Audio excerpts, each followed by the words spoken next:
Beautiful. Thank you so much. Well, I will never understand the appeal of noise. I hope if you're not in a rush, I hope that after the satsang also you can stay back and offer some more kirtan, and people can stay back after the satsang and have some more beautiful kirtan.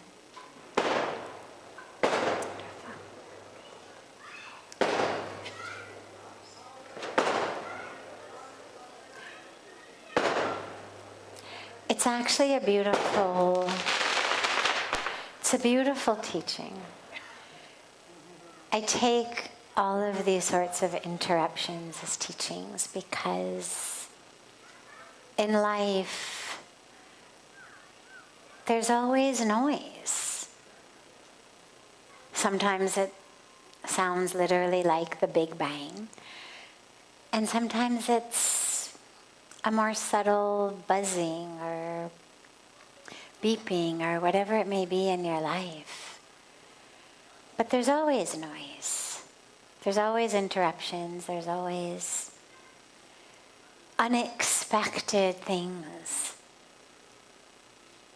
And the goal is always how to, even if you end up getting distracted, like here we are listening to beautiful kirtan and suddenly there's a big bang. And even I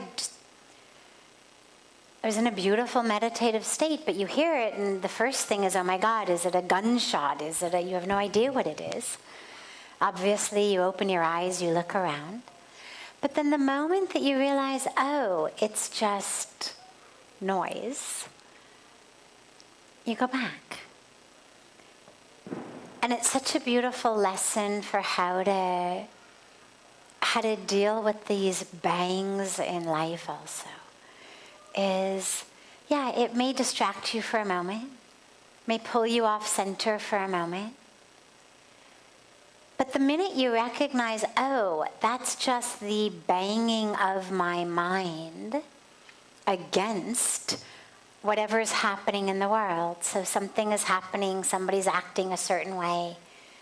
It's not actually them acting in that way that bothers us so much. It's that our mind wants them to be acting differently. And so it's literally our mind banging against the world. It's our mind essentially fighting how the world is. And that's what's so distracting. And so the minute you realize that, you're just like, oh, okay. Just a firework. I may never understand them, but nonetheless, so be it. There is noise, and you just come back. We host every year this beautiful, beautiful International Yoga Festival in March. And during that time, we put up a lot of really big tents as new venues for people to do yoga in and meditation in. And if you've been here more than an hour, you've probably realized that there's a lot of monkeys. In India, there's a lot of monkeys in Rishikesh, and one afternoon I was teaching meditation in the big tent, and we were just getting into this very, very beautiful meditative experience. And then suddenly you hear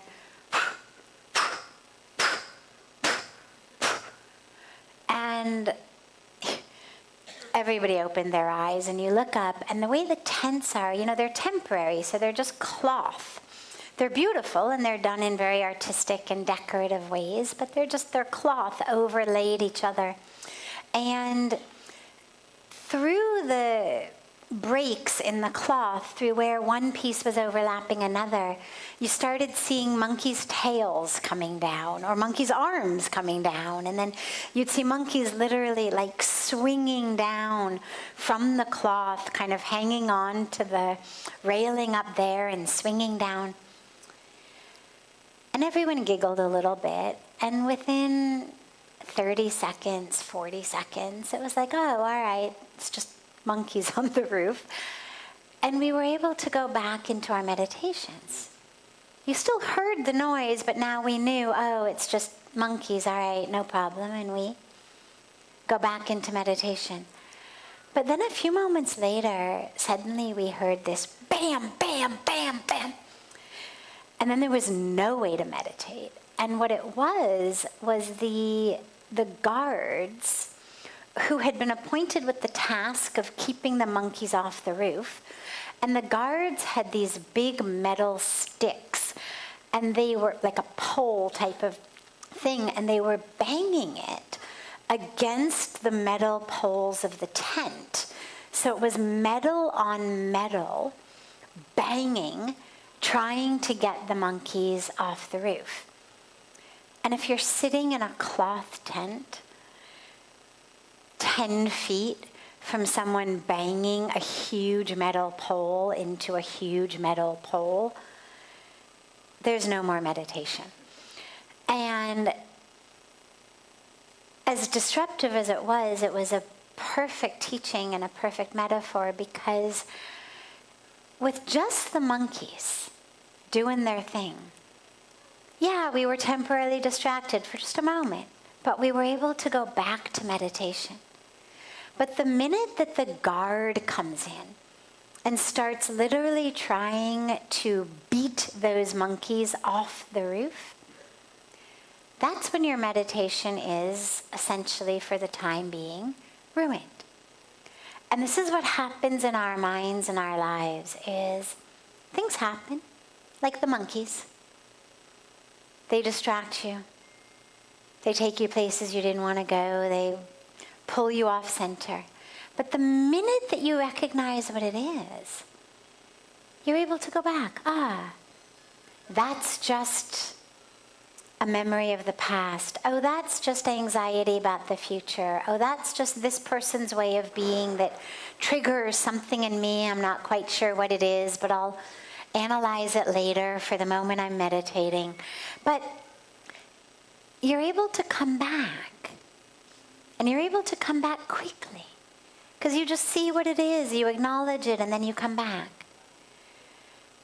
But the time when you're not able to come back so quickly is when your inner guard starts metaphorically trying to beat those thoughts out of your head, and you start hearing those inner voices that say things like, just stop it. Just stop thinking like this. You're awful. You're so negative. Don't be in the past. Don't be in the future. Just stop the thoughts. And we start yelling at ourselves and criticizing ourselves. And that becomes like the guard with the metal pole on metal pole. And that's what pulls us off center completely. So the fireworks were a good metaphor. Yeah, there's bangs and booms and whatnot in our life. But they're just a very, very temporary distraction of the mind. Just come right back. It only creates a problem when inside you, your inner critic, your inner judge, your inner commentary starts trying to fight against what's happening. Like if we all sat here and said, oh my God, just stop the fireworks. We started yelling at the fireworks or yelling at whoever was cracking the fireworks. Then the moment would be ruined. But if you don't do that and you just acknowledge them, allow them, oh, okay. Another pop. Then you come back. Then, another pop. And you come back. Then you're actually able to stay anchored and grounded. So I always love when life throws us these unexpected, beautiful lessons. But with that, shifting on to a question that's come in from our online internet audience. And then we'll open it up to any questions that anyone here has.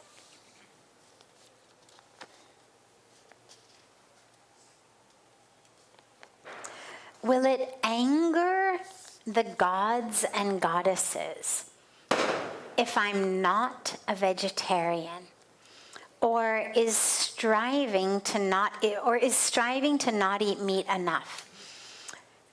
Do I also need to perform pujas and other rituals associated with the faith? This is a question asked by Dawn on our website. I don't think about the divine as getting angry. I know that some religious traditions have this concept of God as a very authoritarian figure, typically a father figure, who gets angry and punishes you. That's not the view that the Vedic Sanatan Dharma Hindu tradition has. We think of the divine, we understand the divine as the supreme reality, as that which is, that which has created, that which sustains, that which destroys or dissolves in order that a cycle of creation again begins. Those are kind of the tasks that are done by the divine. We think of the divine as that presence of love, of truth, of divinity, of oneness. In some senses unknowable because it is infinite, formless, nameless, but also knowable. Because since it's infinite, therefore, it can be known by an infinite number of names or forms. And so to know any form or name of the divine is to know the divine. So in addition to having this idea of the divine as supreme, nameless, formless, we also believe that God is personally knowable. And people are encouraged to personally know God and have a relationship with God in whatever way that works for you. But there isn't a sense of God being angry like a parent and sort of holding a grudge or scolding you or punishing you, or, that you've let God down in some way. That being said, there is this thing called the law of karma, in which the actions we do give us results. Again, it's not a system of rewards and punishments, as I always say. But actions have repercussions. I mean, this is basic Newtonian physics 101. Every action has an equal and opposite reaction. So whatever I'm doing, there's going to be a repercussion for it. And so it's not that God is going to be angry that I'm not a vegetarian. But if you're living a lifestyle that is not as anchored in non-violence and compassion as it could be, it means you're planting seeds of violence, of harm, of selfishness on some level. That you're choosing personal desire, taste, likes and dislikes over that which we would consider dharma, righteousness, the right path. Is striving to be vegetarian enough? Well, the question is, enough for what? Enough to ease your conscience? That's up to you. Enough to get a spiritual stamp of approval by someone who's prepared to give you a stamp of approval? Sure, of course. But the question is, enough for what? Like, what is your goal? Is it enough to be in good health? Depends which doctor you ask. Is it enough to abate and even reverse climate change, world hunger, water shortages? No, it's not enough. Because we're at such a critical place with the environment that we actually need all hands on deck. And vegetarianism is not, it's not just about the animals, it's not just a matter of be compassionate to animals. It's now actually, as said by organizations like the United Nations, it's essentially the only decision that someone who really cares about the protection and preservation of our environment could make. I won't go into all of the statistics, 'cause I could do that all night. It's one of my favorite topics. But suffice it to say that it's a decision that if you care about anything, if you care about energy usage, carbon emissions, methane emissions, global warming, water shortages, food shortages, land shortages, any of that, world hunger, being a vegetarian is the only choice that you could make. On that level, cutting down a little bit, absolutely, every bit helps. But when you say, is it enough, we have to ask ourselves, what's my goal? You know, one of the things that my guru, Pujya Sadhviji, and I laugh about sometimes is in these satsangs, in question-answer sessions all over the world, one of the questions that comes up a lot is someone will raise their hand and they'll say some variation of, what's the bare minimum I have to do? And it's like, well, do for what? I mean, do to get an A+ in spirituality? Who's grading you? And what it really is about is that we all want to feel like good people. We want to be able to get out of bed in the morning and look at ourselves in the mirror and say, I'm a good person. We want to be able to give ourselves some kind of a spiritual stamp that says, I'm a spiritual person. But essentially, we want to keep doing exactly what we're doing. We just want those stamps so that we feel good about ourselves. I can't tell you the number of people who have essentially tried to rationalize sexual promiscuity in the name of Tantra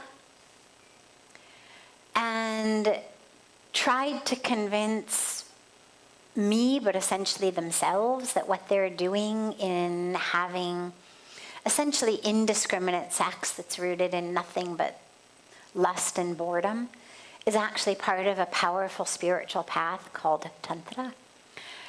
And what you realize is that we essentially want to keep doing exactly what we're doing, but we just want to justify it to ourselves. And so whether it's what we eat, whether it's what we buy, whether it's what we drink, whether it's what we do, nobody really wants to change how they live. So if what you're looking for is just a stamp of approval, well, I mean, I can tell you, Dawn, you're a divine person regardless of what you eat. At the core of who you are is divinity. Even if you went out and murdered somebody, you wouldn't change the core of who you are. What would be true is that you were living in ignorance that led to illusion and separation and fear and greed and all kinds of things that led you to go out and be violent.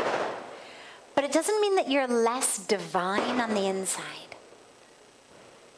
So if all you're wanting is that, you've got it.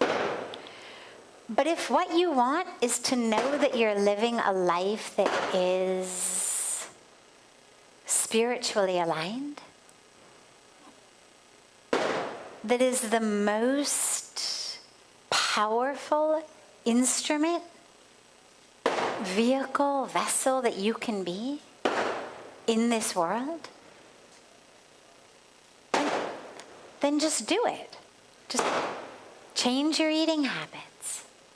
Change shopping habits. Change living habits. We can do it when a doctor tells us. If a doctor says to you, you're diabetic, or you've got heart disease, you better cut out X, Y, and Z, or you're going to die. We do it. May be hard, but we do it. The question is, what's our motivation? And when we really start seeing the world as self, then we start living and shopping and eating, knowing that whether it's the animals, whether it's the starving people, whether it's our indigenous sisters and brothers whose lands are being cut down to graze the cows who are going to become hamburgers, that they are actually self. And so we make a choice and we change. But whatever you eat, whatever you buy, however you live, the core of you is divine and pure and perfect. And we're all here on earth striving to do the very best we can to have that experience, to have that knowing, so that we wake up. Other questions? Any question that anyone here has? Yes. Yes.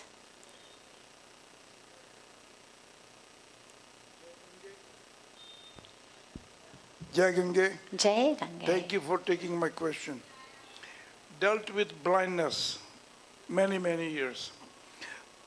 Getting ready for being deaf. Grandparents were deaf. Father was deaf. Mother 97 is totally deaf. And a lot of people tell me, I don't pay attention to their conversation. Prepare me. How would I deal with what's coming to me? Thank you. Deafness. When you've got a family history of something, as he has a family history of deafness, what's coming to me? Well, first of all, you're a doctor. And I mention that because science used to tell us that we were a product of our genes. The science of genetics, when I was in school, certainly when you were in school, just before when I was in school, we were taught genetics this is exactly how it's going to be. They predict what diseases you're going to get, how you're going to live, that we are a product of our genes. But over the last few decades, there's been so much research in what they call epigenetics, which is a science around what is it actually that causes genes to turn on or not. And what the research has shown is that simply having a gene does not mean at all that that gene is going to get expressed. Now, if you don't have the gene, obviously there's nothing to get expressed anyway. But if you have it, that does not mean that the gene is going to get expressed. And what they have discovered is that the environment the cell is in, meaning the bloodstream, And that which is entering the membrane of the cell from the bloodstream is actually that which is determining what happens within the cell, what happens within the nucleus of the cell, and therefore what happens within the DNA and the protein that covers the genes, and whether it exposes and therefore expresses the gene or whether it stays covered. Well, what determines that environment? What determines our bloodstream? Everything ranging from what you eat to what you think, right? I mean, again, you know this. Every single thing enters our bloodstream, from the hormones that are secreted by our adrenal glands and other glands, to the food we eat, to everything. So, first of all, recognize you may not go deaf. If you think you will, there's a good chance that that becomes what you're putting into the bloodstream and that it does end up expressing itself. But recognize that just having that gene, just because it was expressed in your family, does not mean that it's going to be expressed in you. So allow for that possibility and allow for the thoughts of not going to go deaf. And recognize that ultimately it's all in the hands of the divine. I remember Pujya Sadhviji speaking to a woman who was going quite deaf. She could barely hear him. She still could hear somewhat, but barely, and he had to talk a lot. And when he spoke, she couldn't hear him, and she kept giving signals like, speak louder, speak louder. And she felt very badly. And she kept saying, I'm so sorry, it's awful what's happening to me, and what to do about it. And he said, don't worry. He said, you've heard enough. He said, you've heard enough. You spent your whole life listening to everyone else.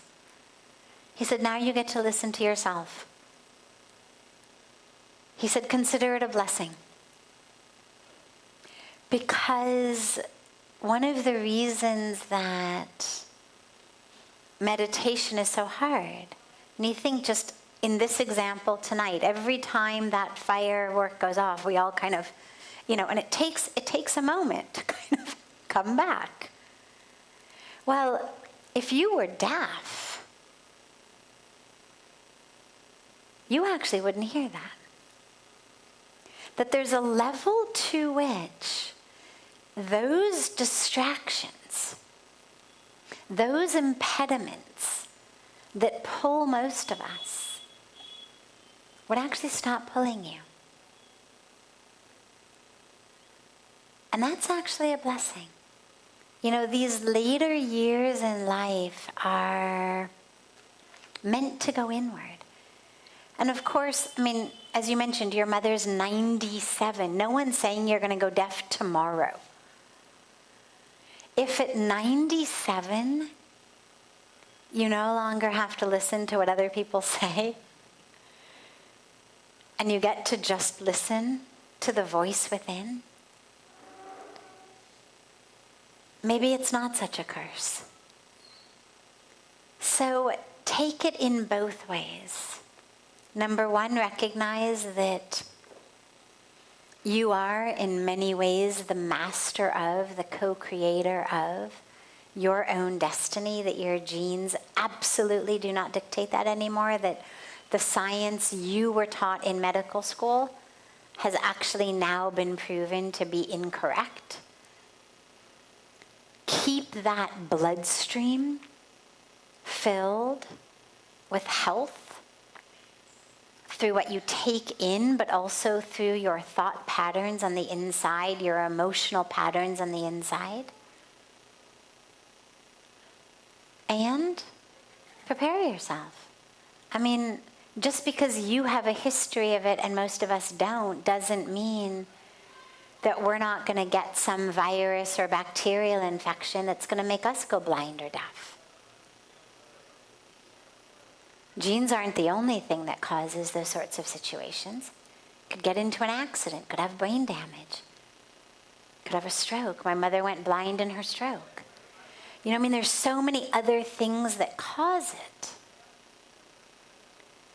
that on some level we all have to always be aware that the gifts that we have of physical health and use of all of our faculties are an incredible blessing. And when you're looking for things to be grateful for every morning and evening, or in your gratitude journal, you know, on the days or the times if you can't think of other things, well, your physical body always serves as an almost infinite repertoire and reservoir of things to be grateful for. So be grateful for whatever you have in your health as long as you have it. Listen to as much beautiful music, mantras, prayers, the voices of your loved ones, because nobody knows what's going to happen tomorrow.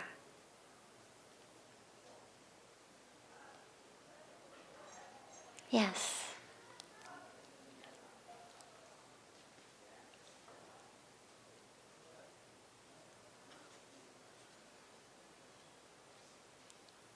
Namaskar. Shanti Om Gange my simple सवाल question है मैं question अंग्रेजी में कह रहा हूँ लेकिन प्रार्थना करता हूँ कि इसका जवाब हिंदी में मिलेगा तो ज़्यादा अच्छा रहेगा No problem. How to go ahead towards spirituality for leading towards God, for going and improvement of the soul, whether by reading, listening or any other way or method continuously. Beautiful. What's the best way to go to God? By listening, by praying, by chanting, by doing.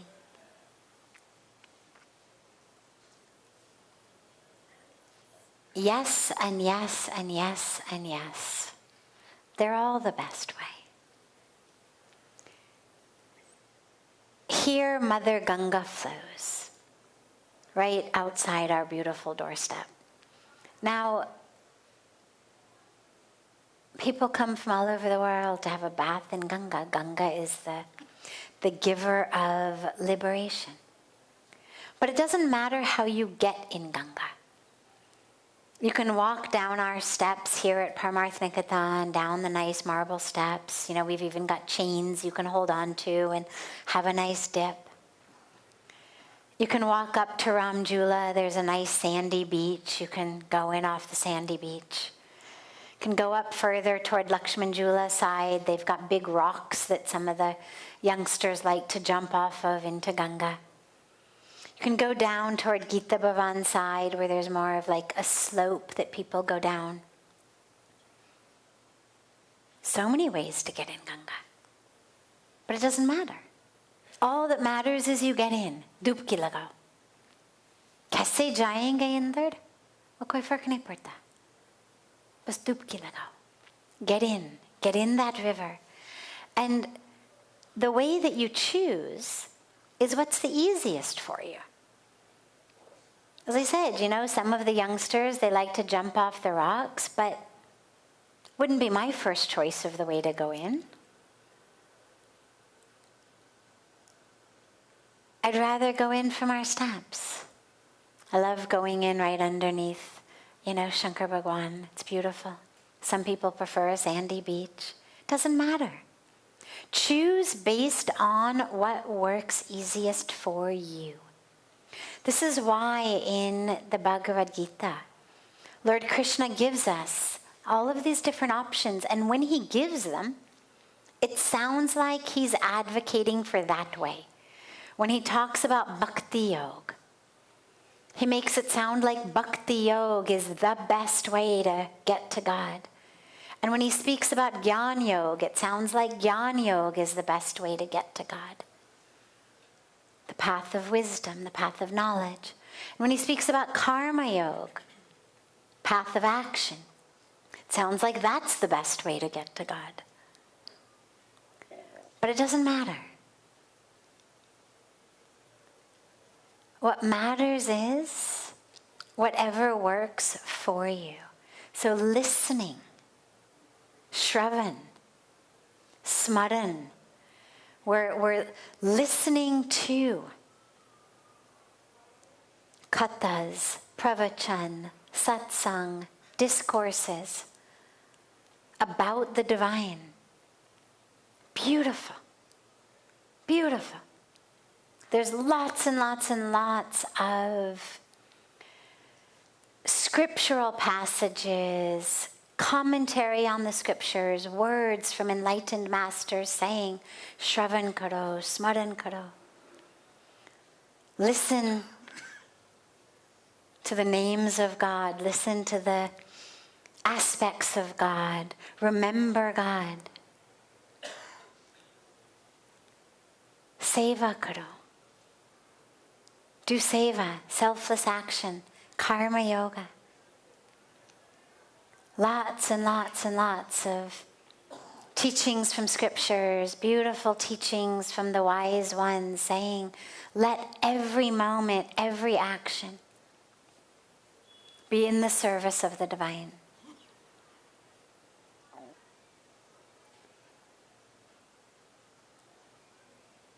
Doesn't matter how you do it. Ultimately, ideally, you would do all of them. Ultimately, ideally, your daily practice would include all of it. It would include reading of some scripture, chanting of some japa, some mantra, doing of seva, some bhakti practices, arti, puja, something, some kind of bhakti practice. Chanting, some kind of practice of meditation, that it would include all of it ideally. But whichever one works most for you, start there. Just get in. All of the paths end up meeting together in the river. You're gonna meet in that river, the one who jumped off the rock, the one who came off the beach. You're gonna come together in the river. And once you're all in the river and wet, it doesn't matter how you got in. So whatever works best for you. Yes.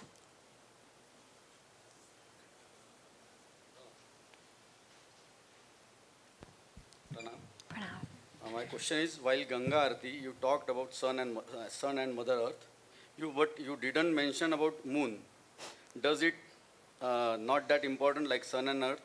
If yes, what role it plays in our journey of spirituality? Beautiful.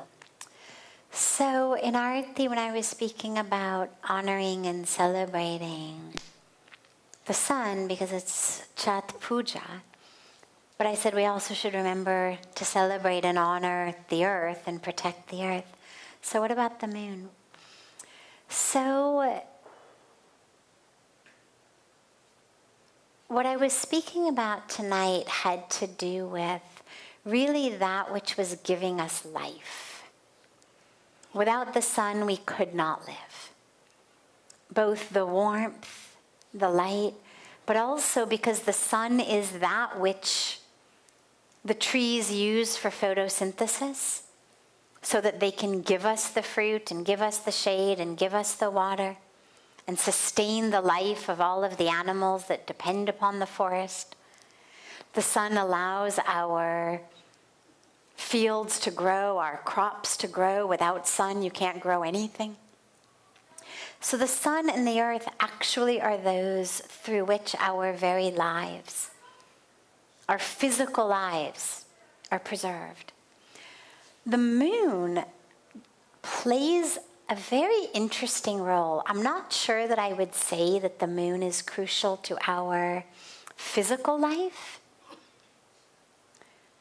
My guess is, and I am not a scientist of astronomy, but my guess is that if the moon disappeared, chances are we would continue to live. And if we didn't, the only impact would be based on whatever happened with the oceans. The moon impacts the oceans a lot. It's what causes high tide and low tide. Now, the moon obviously has been used for thousands and thousands, tens of thousands, hundreds of thousands of years, as long as there have been beings with a brain similar to what we have who need to navigate their way in the night. Well, the moon is the way that they navigate their way.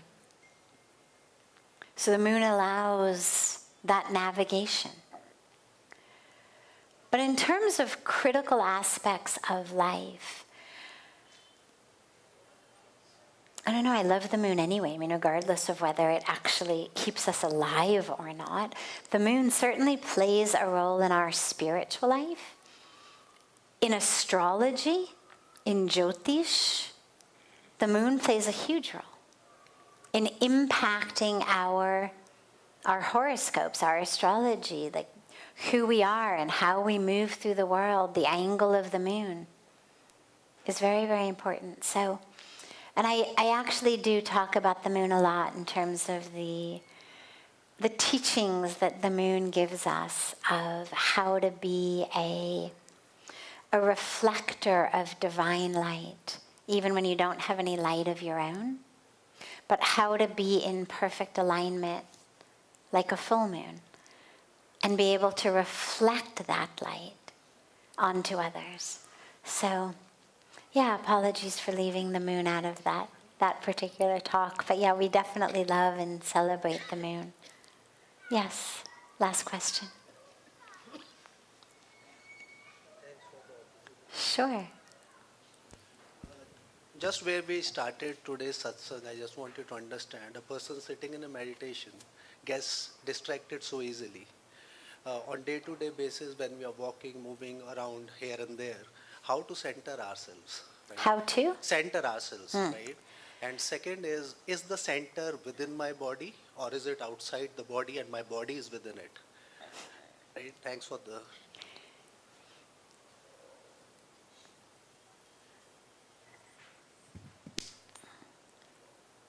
Is the center within my body, or is the center outside my body and my body is just in it? And how to center yourselves as we go about our day-to-day life. So it depends what you're asking, the center of what. So for the sake of simplicity, we'll say this lowercase s self, meaning this body, mind, brain, karmic package complex. You can think of it as Jiv Atma, this individual soul in my individual, unique body. But not only my physical body, also you can think of it as my subtle body as well, Sukshma Sharir, that goes with my physical body. The center of that is actually right here, or taught. This energy center, this chakra, is called the Swadhisthana chakra. And Swadhisthana, literally the Sanskrit means the center, the place of the self. Swa is self, stan is place. So Swadhisthana is the place of the self. And it's interesting because a lot of the meditative traditions meditate from here. It's called the lower dantian in practices of Qigong, Chinese medicine. So different words, but same place. Pujya Swamiji had a conversation once with His Holiness the Dalai Lama, who mentioned that he meditates from down here. So even traditions that are not talking about chakras or using those words are still anchored in this energetic area.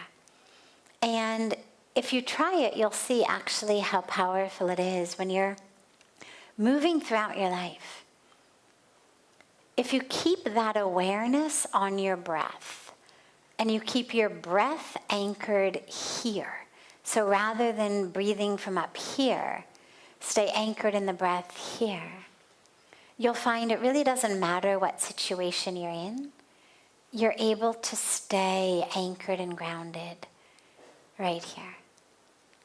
But when you talk about the capital S self, where is the center of that?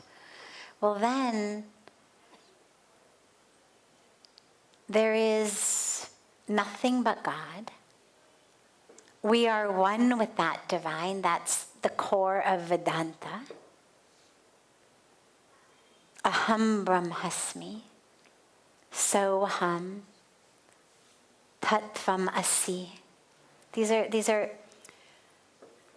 teachings that keep reminding us, I am one with the divine. I am that. Thou art that. That capital T, that. Everything. Brahman. The supreme reality. Nothing but God. So yes, my body is in that. My ultimate center is everywhere. There is no place that isn't my center, because there's no place that God begins and ends. You can only find a center if there's a beginning and an end. Right? I mean, here's one arm, there's the other arm, where's the center? Right about here. But if there's no beginning and no end, there's no center. So the center of my capital S self is everywhere. It's certainly not the body, but my body exists in that divinity. But in terms of the day-to-day centering within this body, try to anchor it right here. Beautiful. Have a beautiful, beautiful rest of your evening. A beautiful morning and day to our family joining us from online. And I look so forward to being together tomorrow. And so much love to you all.